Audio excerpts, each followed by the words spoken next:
नमस्कार my all friends आशा करी सबाई सुस्थ आছেন। আমি डॉक्टर पी माइती आज অ্যানিমিয়া নিয়ে কিছু বলছি।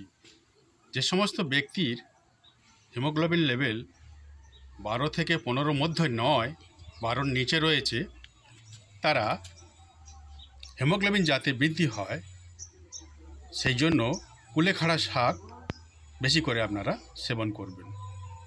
আপনারা সবুজ এবং রঙিন শাকসবজি বেশি পরিমাণ গ্রহণ করবেন। নিয়মিত পেয়ারা খেয়ে যাবেন এবং প্রতিদিন আপেল সেবন করবেন, এতে রক্তে হিমোগ্লোবিন বাড়বে। এবং দেশি মাছ এবং মাংস আপনারা নিয়মিত সেবন করবেন, এতে রক্তে হিমোগ্লোবিন বাড়বে। সজিনা পাতা আপনারা প্রয়োজনে গ্রহণ করতে পারেন, এতে হিমোগ্লোবিন বাড়বে। ডুমুর এটিও আপনারা গ্রহণ করতে পারেন। আশা করি সবাই সুস্থ আছেন, ভালো আছেন।